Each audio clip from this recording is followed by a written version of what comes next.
that early Atlanta time, you know, breaking away from the mainstream of booty shaking Atlanta, man. What was that like carving y'all niche out, being some of the first gangsters to come out there, or being the first? Hey, man, it was hard, man. It was hard. I know Wick know what I'm talking about. It was hard, man, because we were some of the first groups to have the parental advisory stickers from Atlanta, anyway. Right. Yeah. And so, with the cursing involved, it wasn't no radio play, and I wasn't, you know, I was like, dang, man, we can't get no radio play? We can't make a song that fit the radio? Or, no, don't stick to the program, let's do it like this. Yeah. And that's what we did, you know, and I think that sort of, if I'm not mistaken, I think that sort of helped get it to the point to where it is now, where these young cats, they don't, like, some of them don't even know that, you know, we put in some footwork. Yeah. Right. And when I say we, I'm talking about the Hard Boys, Ghetto Mafia, Right. Success and Effect, and thus on, so on. I don't think that they know that we open the doors for them to be able to say and do some of the stuff that they're doing. Right. And so, yeah, that's it, man.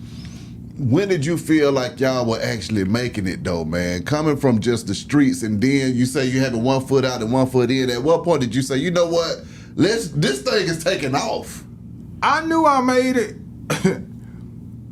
Hey, Wick, I don't know if you remember Jack the Rapper, Wick? Yeah, yep, Jack the Rapper, yeah. I knew I made it when I went to Jack the Rapper, and Russell Simmons and Eazy-E, Dr. Dre, they all, you know, they knew who we were. Yeah. Right. Like, and so I was like, okay, you know. But then that same year, we also got into it with, and that's crazy because we got into it with Dre and Ren. Now, what was that about? Hold on now. You can't just gloss over that. No, let's pump the brakes. So we had, all right, go ahead. Okay, so what happened with that? So we had this intro. And it was, you know, we gonna be Atlanta all the way to the T. That's right. So we had this intro that said, fuck Compton. Compton ain't shit to me. So I dedicate this to my dead homies Right. for the show at the Jack the Rapper.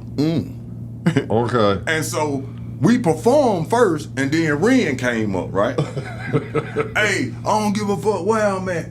Ain't nobody fucking with MC Ren, so kiss my black ass. You know what I mean? So we were like, who these niggas think they talking to? Like, I mean, who they think we are? Right.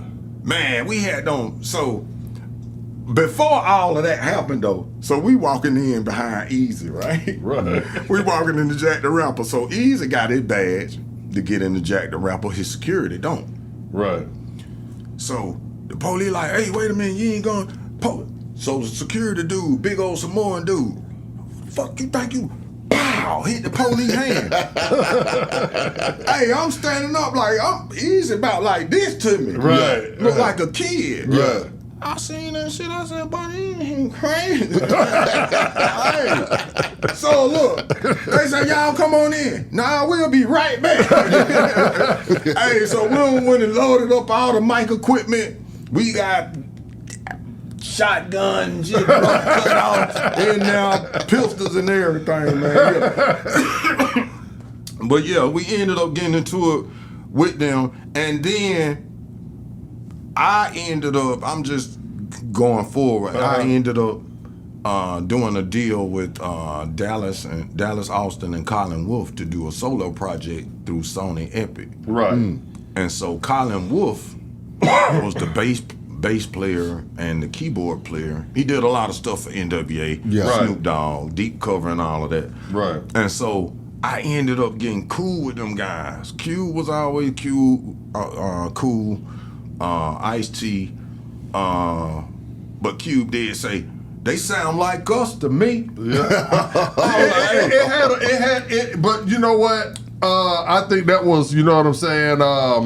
That was the sound back then. That's right. I think that every era, because when we came, we came after y'all, and by that time, that was kind of more phasing out a little bit. Easy and Ice-T and and the Ghetto Boys was running. Right. UGK.